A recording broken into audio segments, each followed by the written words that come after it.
So why being needy and desperate doesn't yield results? I know a lot of these woohoo guys like to say, oh, the thing that you want is going to run away from you, and this sort of mentality. There's some truth to that.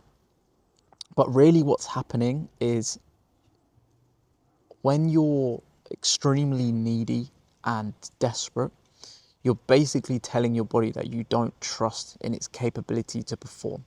Okay? When you allow your body to do what it needs to do, when you're in a state of confidence, your mind will get the job done, right? If, let's say, for example, you want to go over and approach someone and talk to someone at the gym, right? It doesn't even have to be as like a flirtatious way. It could just literally be you want to socialize with people, for example, which I know a lot of people are struggling with in today's day and age.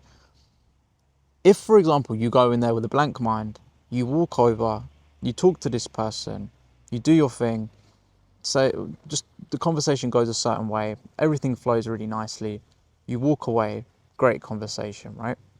If your mind is clear going into that approach, you'll have essentially a good interaction, right? However, if you're sitting there overthinking, oh, what do I say? What's going to happen here? Is this person going to judge me? Whilst you're standing there, oh, is he judging me? Does he think this about me? Is he looking at my hair? Is he looking at my eyes? I don't know, fucking whatever your insecurities are.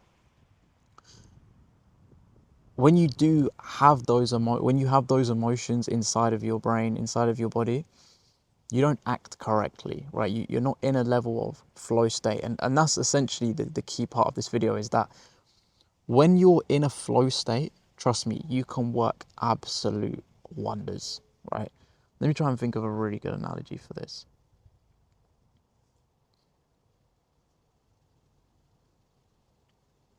Let's say like you're playing like a video game, right? And you don't care too much about the outcome, but at the same time, you're really feeling yourself and you're like, yeah, you know what? I've got it today. Like there's something there. Let's say, I don't know, you're playing like COD or something, right? And your aim is just on point. Your movement, your positioning, you're letting yourself flow. You're allowing your muscle memory, you're allowing your hands to just move, right? Let's say even from a boxing perspective, as I've mentioned in so many videos, I've started boxing recently, right? And I'm so conscious right now of really trying to keep my hands in a specific place, returning my hands back to the same place, to the point where the coach is telling me like, cool, like Kyle, you need to relax a little bit because I'm quite stiff, right? And the reason that is because I'm at a point in my journey at the moment where it's not second nature and it's not in my subconscious to be able to hold the frame and the posture that I need. However, once I've completed enough of reps in this sport, then it's going to come naturally to me. My arms are going to flow, my jab, my cross, my hook, everything is just going to flow from the hips, from the waist down. Everything's just going to flow in one beautiful movement.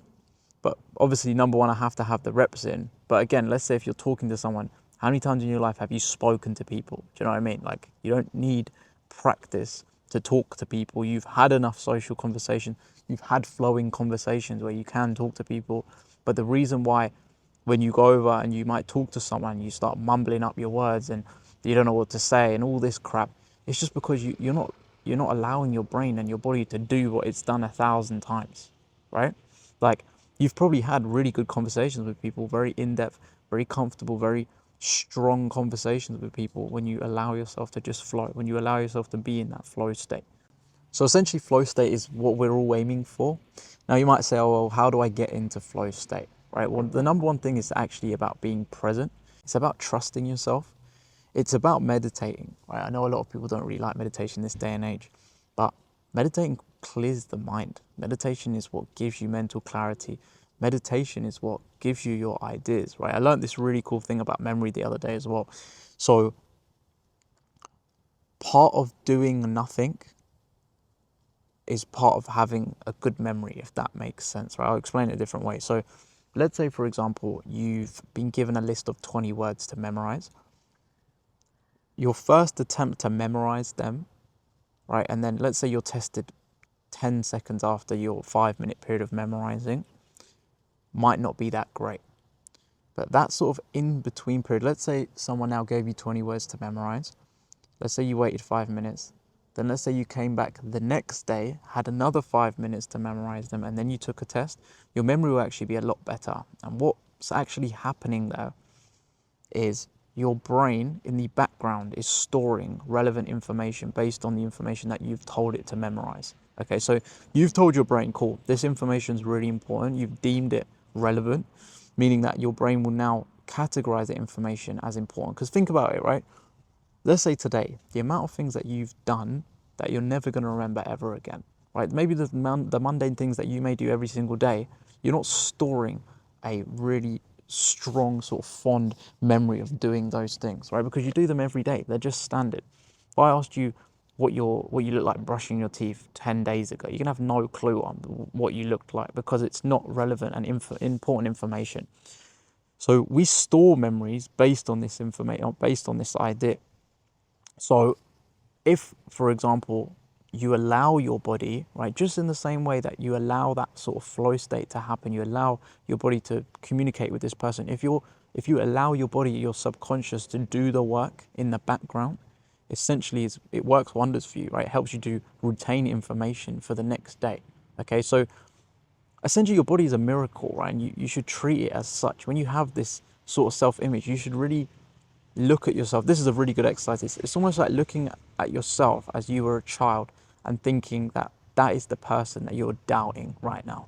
When you're looking at yourself, let's say if you have a childlike picture of yourself when you're like, I don't know, 4 or 5. When you look at that person, when you doubt yourself, when you don't believe in your capabilities, you're essentially doubting that small inner child or that child that you once were for no reason whatsoever, based on beliefs. So basically understand that your brain is magical. It does so many things for you in the background. You just need to control your inputs and make sure that you're feeding it the right information.